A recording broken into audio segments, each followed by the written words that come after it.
Hello everyone, I welcome you all to Mindmap Education. আজিৰ আমাৰ ভিডিঅ'টোৰ মূল কথাটো হ'ল যে আমাৰ প্ৰিলিমছ এক্সামিনেশ্যনলৈকে যিহেতু টাইম আছে গতিকে এই সময়খিনিত আমি কেনেকৈ এটা ভাল সঠিক এটা ষ্ট্ৰেটেজিৰ জৰিয়তে এটা প্লেন বনাই পেলাই আমি পঢ়া শুনাখিনি কৰি থাকোঁ যাতে আমি ডিষ্ট্ৰেক্টেড নহওঁ আৰু আমি এটা সঠিকভাৱে প্লেন এটা বনালে কি হ'ব যে আমি অধিক প্ৰডাক্টিভ হ'ব পাৰিম নহ'লে আমাৰ টাইমখিনি এনেই গুচি যাব আমি কিবা এটা ছাবজেক্ট ল'লোঁ সেইটো পঢ়িলোঁ আকৌ বেলেগ এটা ল'লোঁ আকৌ পৰীক্ষা আগত ফটাফট ছাডেনলি যি টি পঢ়ি দিলোঁ চ' তেনেকৈ আমাৰ ভালকৈ প্ৰডাক্টিভ নহ'ব গতিকে আল্টিমেটলি প্ৰডাক্টিভিটিটো ইনক্ৰিজ কৰিবলৈ হ'লে আমি এটা সঠিক ষ্ট্ৰেটেজি এটা বনাব লাগিব চ' এই ভিডিঅ'টো হ'ব kind of A micro' strategy video' আৰু সেইমতে আমি আগবাঢ়িম ফাৰ্ষ্ট অফ অল ভিডিঅ'টোৰ মূল কথাখিনিলৈ যোৱাৰ আগতে এইখিনি বস্তু কৈ থওঁ যে এই ভিডিঅ'টো কোনসকল এছপাইৰেণ্টৰ কাৰণে সকলোতকৈ বেছি সুবিধাজনক হ'ব বা সকলোতকৈ বেছি কামত আহিব ঠিক আছে ভিডিঅ'টো সকলোৱে চাব সকলোৰে কামত আহিব কিন্তু সকলোতকৈ বেছি কামত আহিব এইসকল এছপাইৰেণ্টৰ কাৰণে ফাৰ্ষ্ট এছপাইৰেণ্টৰ কেটেগৰী হৈছে যে cleared aspirant who have clear different stages যি অলৰেডি এই চিভিল ছাৰ্ভিচৰ প্ৰিপেৰেশ্যনটোত আছে APSCৰ প্ৰিপেৰেশ্যনটোত আছে আৰু বেলেগ বেলেগ ষ্টেজ ক্লিয়াৰ কৰিছে সেয়া লাগিলে প্ৰিলিমছ হওক বা মেইনছ হওক ঠিক আছে দেন এছপাইৰেণ্ট যিসকলে প্ৰিলিমছ ক্লিয়াৰ কৰা নাই ঠিক আছে that to with low' margin মানে যদি প্ৰিলিমছৰ কাট অফ 90 আছে তেওঁ 85 পাইছে 80 পাইছে সেইটো এটা ল' মাৰ্জিন হ'ব এণ্ড এই ল' মাৰ্জিনটো আপোনালোকে জেনেৰেল কেটেগৰীত নাৰাখিব আপোনাৰ যিটো কেটেগৰী আছে সেইমতে ৰাখিব ঠিক আছে এই বস্তুটো বহুত আণ্ডাৰৰেটেড কথাটো হয় কেটেগৰী কথাটো কিন্তু প্ৰিলিম যিহেতু এটা জাষ্ট এটা কোৱালিফিকেশ্যনৰ এক্সামিনেশ্যন হয় আৰু যিহেতু কেটেগৰী আছে আমাৰ এফাৰ্মেটিভ একশ্যন আছে গতিকে সেইমতে চাব যিহেতু আপোনাৰ যিটো হেৰিয়ত ধৰি লওক আপুনি OBC হয় আপোনাৰ যদি কাট অফ 80 আছে যদি আপোনাৰ এটা 70 আহিছে that means you are in a very low' margin category মানে আপোনাৰ ল' মাৰ্জিনত আছে বহুত কম মাৰ্কছত প্ৰিলিমছটো ক্লিয়াৰ হোৱা নাই গতিকে অলপ বছৰ আপুনি ঠিক ঠাক কৰিলে ক্লিয়াৰ হৈ যাব গতিকে সেইসকল এছপাইৰেণ্ট হ'ব যিসকলে ক্লিয়াৰ কৰা নাই কিন্তু তেওঁলোকে বহুত কম মাৰ্কছত ক্লিয়াৰ কৰা নাই ঠিক আছে দেন ফাৰ্ষ্ট টাইমাৰ কিন্তু তেওঁলোকৰ 70% অফ দ্য চিলেবাছ ফিনিছ হৈ গৈছে অলৰেডি সেয়া প্ৰিলিমছৰ মেইনলি ঠিক আছে প্ৰিলিমছৰ যিখিনি ফাউণ্ডেশ্যনেল বস্তু হয় সেইখিনি ফিনিছ হৈ গৈছে গতিকে এইসকল এছপাইৰেণ্টৰ কাৰণে এই ভিডিঅ'টোৰ যিখিনি মই প্লেনটো ক'ম বা যিটো মাইক্ৰ' ষ্ট্ৰেটেজি ক'ম ঠিক আছে মাইক্ৰ' ষ্ট্ৰেটেজি যিটো ক'ম সেইটো সকলোতকৈ বেছি সুবিধাজনক হ'ব ঠিক আছে so' let start first of all আমি এই বস্তুটো চাই লওঁ ঠিক আছে এই বস্তুটো আমি চাই লওঁ এই যদি আপোনালোকে ডায়েগ্ৰামটো চাই কি হ'ব আমাৰ নটিফিকেশ্যন আহিব নটিফিকেশ্যনৰ পিছত কি হ'ব ফৰ্ম ফিল আপ হ'ব ফৰ্ম ফিল আপৰ পিছত প্ৰিলিমছ এক্সামিনেশ্যন হ'ব ঠিক আছে গতিকে এতিয়া কি হয় এই সকলোখিনিৰ কিন্তু এটা টাইমলাইন আছে এতিয়া আমি যদি চাওঁ ভালকৈ চাওঁ নটিফিকেশ্যন আহিবলৈ কমচে কম যদি এটা আমি ৰাফলি কওঁ একমাহ বা কি হ'ব 25 ডেইজো হ'ব পাৰে চ' আমি এটা ৰাফলি একমাহমান ধৰিছোঁ ঠিক আছে এটা একমাহমান টাইম আছে ডেট মিনছ প্ৰায় 30 দিনমান আছে দেন যদি আমি ফৰ্ম ফিল আপৰ কথা কওঁ নটিফিকেশ্যন আৰু ফৰ্ম ফিল আপৰ যিখিনি মাজৰ সময়খিনি ঠিক আছে নটিফিকেশ্যন আৰু ফৰ্ম ফিল আপৰ মাজৰ সেই সময়খিনিত you will get at least 1.5 months ইমানখিনি সময় পোৱা যাব ঠিক আছে প্ৰায় 1.5 মাহ মানে 45 ডেইজ কম নহয় দেই 45 ডেইজ পোৱা যাব দেন তাৰপিছত কি হ'ব ফৰ্ম ফিল আপৰ পিছত আপোনাৰ এক্সামিনেশ্যনলৈকে প্ৰিলিমছ এক্সামিনেশ্যনলৈকে you will get at least 2 month সিমান মানটো পাব মানে কি হয় 60 ডেইজ কেতিয়াবা 50 ডেইজো হ'ব পাৰে কেতিয়াবা সেইটো 70 ডেইজো হ'ব পাৰে আমি এটা ৰাফ এষ্টিমেট লৈছোঁ যিহেতু আমি গোটেই বস্তুখিনি এষ্টিমেটত আৰু ষ্টেটিষ্টিকেলি চাব লাগিব গতিকে এইখিনি সময় পাব এতিয়া কথাটো কি হ'ল যে এই সময়খিনি যিখিনি পোৱা যাব এই প্ৰতিখিনি সময়ত যদি এটা ভালকৈ আমি ষ্ট্ৰেটেজি বনাই আমি এটা প্লেন বনাওঁ যে এইখিনি সময়ত আমি এইখিনি বস্তু ফিনিছ কৰিম এইখিনি সময়ত এইখিনি কৰিম তেতিয়াহে আমি বেছি প্ৰডাক্টিভ হ'ব পাৰিম আৰু সেইমতে আমাৰ চিলেবাছখনো ফিনিছ হ'ব আৰু লগতে আমাৰ কি হ'ব যে আমাৰ যিটো পঢ়াৰ ড্ৰাইভ বা পঢ়াৰ যিটো মটিভেশ্যন সেইটো আহি থাকিব সেইটো কেলৈ আহি থাকিব যিহেতু আমি দেখি থাকিম যে প্ৰতিটো ষ্টেপতে যে আমি এইখিনি বস্তু ফিনিছ কৰিছোঁ গতিকে আমি এতিয়া আৰু অকণমান কনফিডেণ্ট হৈ গ'লোঁ মেইনছ দিবলৈ বা আৰু অধিক আমি কনফিডেঞ্চ হৈ গ'লোঁ প্ৰিলিমছ দিবলৈ বা এক্সামিনেশ্যনটোক এপ্ৰ'চ কৰিবলৈ গতিকে মূল কথাটো সেইটো গতিকে আমি কি হয় এতিয়া এই ভিডিঅ'টোত মূল কথাটো কি কৰিম যে এই নটিফিকেশ্যনৰ আগৰ এক মাহৰ সময়খিনিত আমি কি কৰা ভাল হ'ব আমি কেনেকৈ কি কৰা ভাল হ'ব দেন নটিফিকেশ্যন আৰু ফৰ্ম ফিল আপৰ মাজৰ 1.5 মাহৰ সময়খিনিত কেনেকৈ আগবঢ়া ভাল হ'ব আৰু ফৰ্ম ফিল আপৰ পৰা প্ৰিলিমছৰ 2 মাহৰ সময়খিনিত কেনেকৈ আগবঢ়া ভাল হ'ব সেইখিনিৰ ওপৰত মেইনলি ডিছকাশ্যনটো হ'ব ঠিক আছে চ' প্ৰথমতে আহিম আমি 2 মান্থছ বিফ'ৰ প্ৰিলিমছ যে প্ৰিলিমছৰ 2 মাহত কি কৰা হ'ব চ' এইটোত প্ৰিলিমছৰ 2 মাহত এইটো বেলেগ একো কৰিব নালাগে you complete focus should be on prelims এইটো ডেট ইজ মাষ্ট বি বেলেগ একো কৰিবই নোৱাৰে ঠিক আছে এইটো মেণ্ডেটৰী হয় আপোনাৰ কমপ্লিট ফ'কাছটো থাকিব প্ৰিলিমছত আৰু প্ৰিলিমছত কমপ্লিট ফ'কাছটো কেনেকৈ থাকিব প্ৰিলিমছত কমপ্লিট ফ'কাছটো থাকিব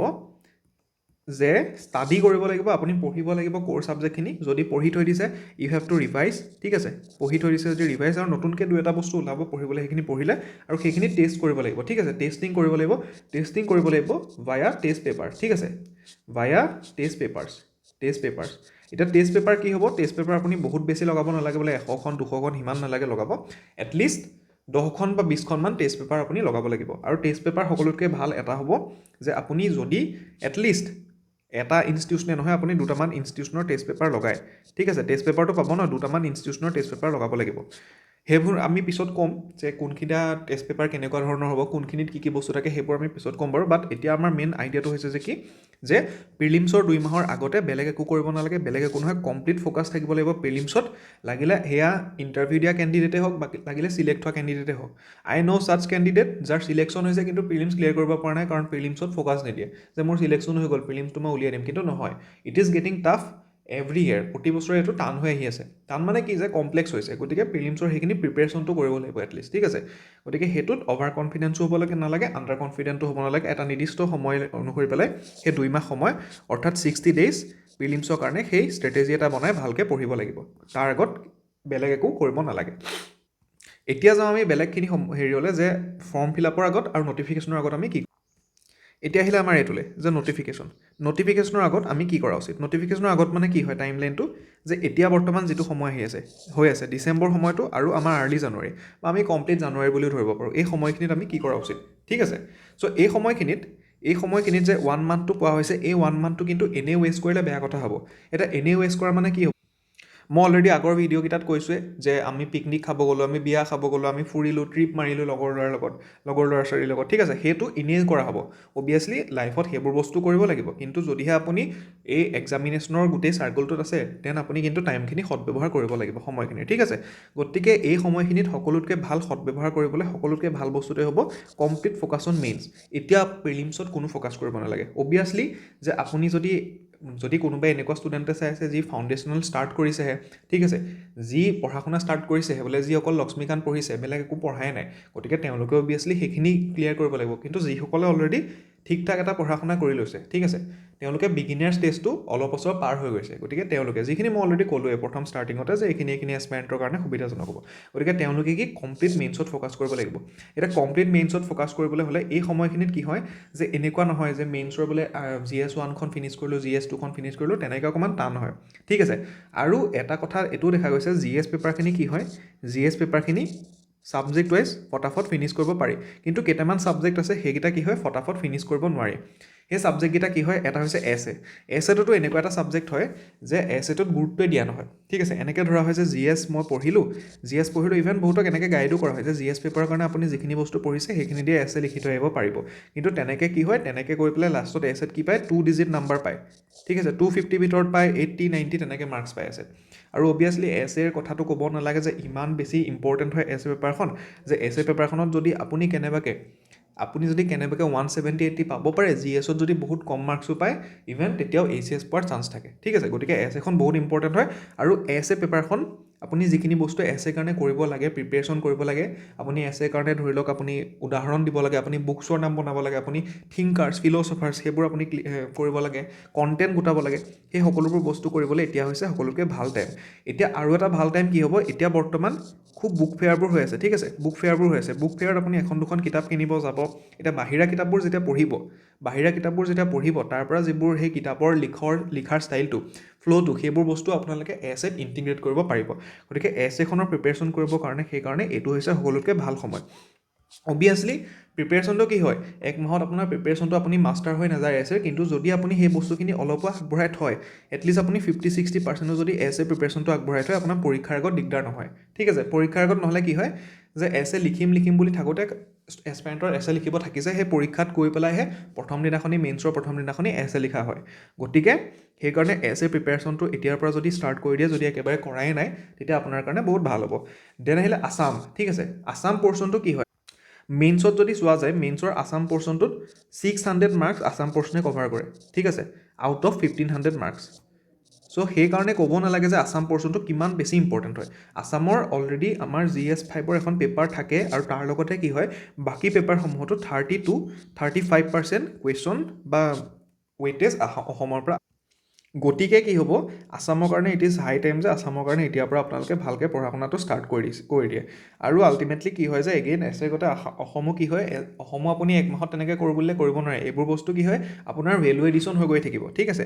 ডাইনামিক বস্তু হয় কিছুমান ডাইনামিক বস্তু কেলৈ হয় যে আপুনি এতিয়া কি হ'ল যে এছ এ প্ৰিপেয়াৰ কৰিলে আপুনি নেক্সট দেখিলে যে UPSC মেইনছত এইখন এছ এ আহিছে আৰু এই এছ এখন অকণমান থিমটো মিলি আছে বোলে এইটো APSCটো হোৱাৰ চান্স আছে অভিয়াছলি আপুনি সেই থিমখিনি বা আপুনি সেই কণ্টেণ্টখিনি আপোনাৰ এছ এ নোটত ইনক্লুড কৰিলে তেনেকৈ অসমৰো একেই আপুনি দেখিলে যে অসমৰ এইটো বস্তু নিউজত আছে এতিয়া এইখিনি বস্তু মই ষ্টেটিক কভাৰ কৰিলোঁ কিন্তু নিউজত কাৰেণ্ট এফেয়াৰ্ছত এইটো ষ্টেটিক টাইপৰ নতুন এটা বস্তু আকৌ আহিছে গতিকে সেইটো আপুনি আকৌ ভেলু এডিশ্যন কৰিলে ঠিক আছে এনেকৈ হৈ থাকিব কিন্তু যেতিয়া আপুনি বস্তুখিনি এনেকৈ প্ৰিপেয়াৰ কৰি পেলাই ন এটা নিৰ্দিষ্ট টাইমত এটা ভাল টাইমত তেতিয়া কি হ'ব তেতিয়া আল্টিমেটলি সেই ভেলু এডিশ্যনটো কৰিবলৈ সুবিধাজনক হয় ইজি হয় সেই বস্তুটো কৰিবলৈ আৰু আপোনাৰ কনফিডেন্সটো বিল্ড হয় মেইন কথাটো ঠিক আছে মেইন কথাটো কি হ'ল যে কনফিডেন্সটো বিল্ড হ'ব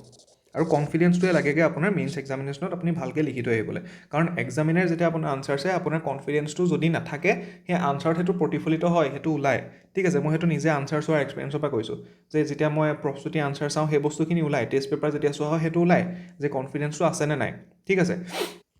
দেন আহিলে আপোনাৰ আনচাৰ ৰাইটিং এতিয়া যদি আনচাৰ ৰাইটিংটো কি হয় আপোনাৰ যদি আনচাৰ ৰাইটিং কৰা নাই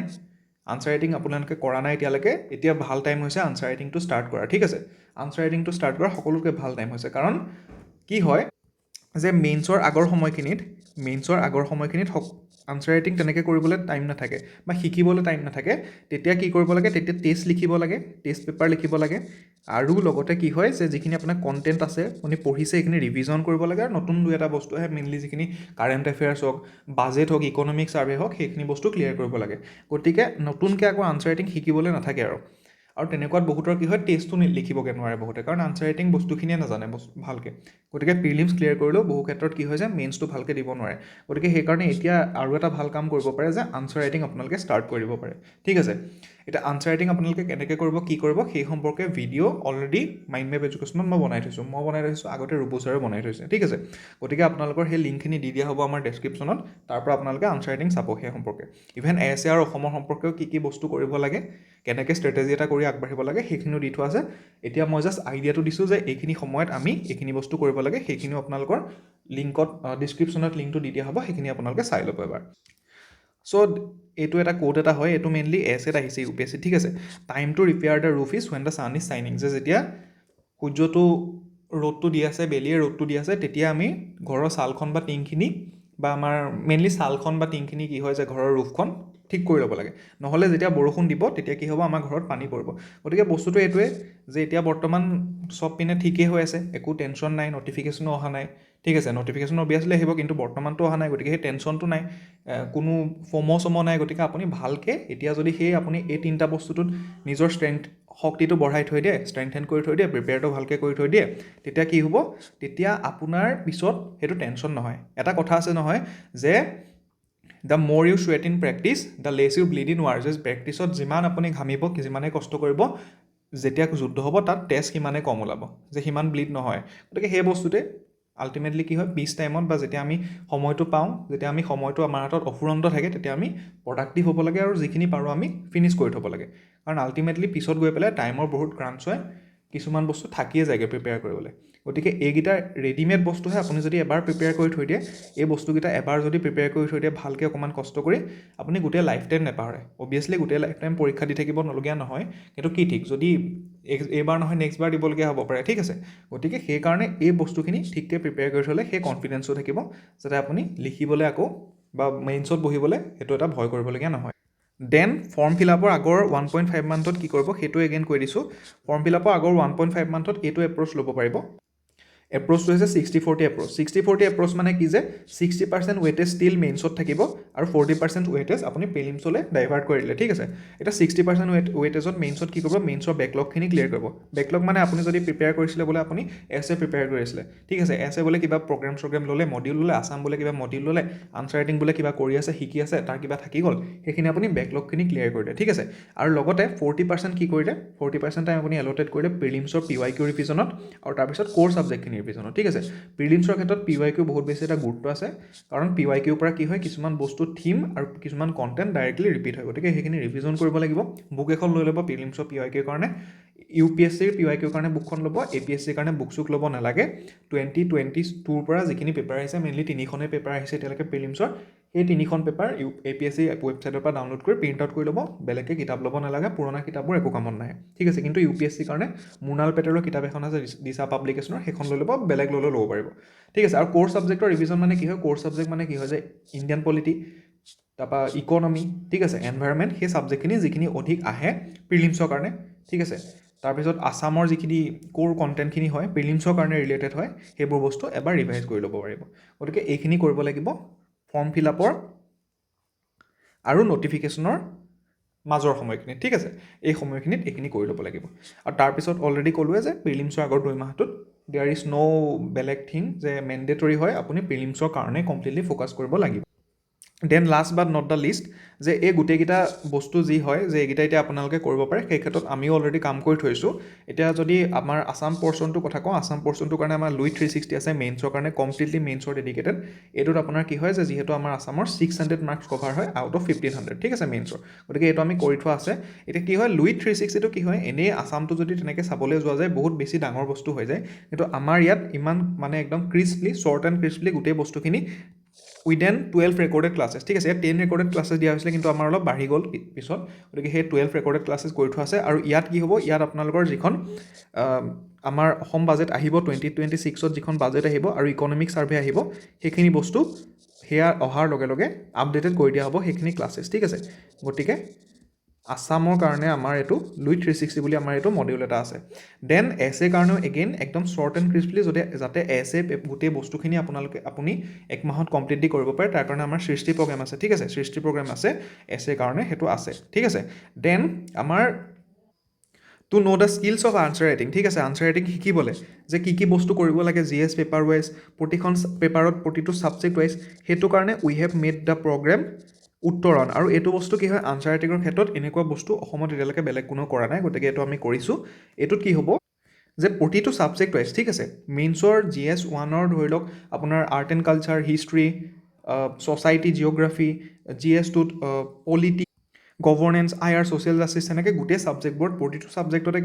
কিছুমান ছাবজেক্ট স্পেচিফিক বস্তু থাকে যিবোৰ আমি আনচাৰ ৰাইটিঙত কৰিব পাৰোঁ, ঠিক আছে, বা যিবোৰ বস্তু আমি আনচাৰত দেখুৱাব পাৰোঁ। গতিকে আনচাৰ এটা লিখিবলৈকে ছাবজেক্ট স্পেচিফিক বস্তুখিনি শিকাৰ লগতে অভাৰঅল গোটেই আনচাৰ ৰাইটিঙৰ গোটেই বস্তুখিনি অলছ' উইথ প্ৰেক্টিছ এই উত্তৰণ আমাৰ প্ৰগ্ৰেমটোত আছে, ঠিক আছে। উত্তৰণৰ অলৰেডি এই গোটেইকেইটা বস্তুৰ এই গোটেইকেইটা মডিউলৰ যিকেইটা ইন্ট্ৰডাকশ্যন ভিডিঅ' হয় সেইকেইটাও আমাৰ লিংকত দি দিয়া হ'ব, আপোনালোকে ল'ব পাৰিব। আৰু লগতে কি হয় এইকেইটাৰ সম্পৰ্কে যদি কিবা কৰি থাকে ইউ কেন কণ্টেক্ট আছ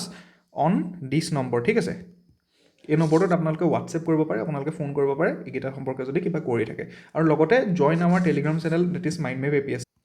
এই টেলিগ্ৰাম চেনেলটোত কি হ'ব মাইণ্ডমেপ APSCত আপোনালোকে যদি জইন কৰে কিছুমান বস্তু আপোনালোকে ন'টিফিকেশ্যনখিনি পাই থাকিব, আৰু লগতে এই যে প্ৰগ্ৰেমখিনি ক'লোঁ, এই প্ৰগ্ৰেমখিনিৰ কথা ক'লোঁ, এই প্ৰগ্ৰেমখিনিৰ যিবোৰ ডেমো ভিডিঅ'ছ হয়, ঠিক আছে, ডেমো ক্লাছেছ হয়, এটা ক্লাছেছ ডেমো ক্লাছেছ আপডেট কৰা আছে, তাত আপোনালোকে এইখিনি বস্তু পাই যাব, ঠিক আছে। গতিকে আজিৰ ভিডিঅ'টো ইমানতে সামৰিছোঁ, নেক্সট আমি আকৌ এটা গুৰুত্বপূৰ্ণ টপিক লৈ আহিম নেক্সট ভিডিঅ'ত। গতিকে আপোনালোকে ভালদৰে পঢ়া শুনা কৰি থাকক, ড'ণ্ট গেট ডিষ্ট্ৰেক্টেড, আৰু এতিয়াই যি ভালকৈ এই সময়খিনিত ভালকৈ কষ্ট কৰি প্ৰিপেয়াৰ কৰিব, যি সময়খিনিত বাকী মানুহে মষ্ট অফ দ্য এছপাইৰেণ্টে ফূৰ্তি কৰি আছে, ঘূৰি ফুৰিছে, সেইখিনি এছপাইৰেণ্টৰে কি হ'ব চিলেকশ্যন হোৱাৰ চান্সেছ বাঢ়িব। গতিকে আজিলৈ ইমানতে সামৰিছোঁ, জয় অসম।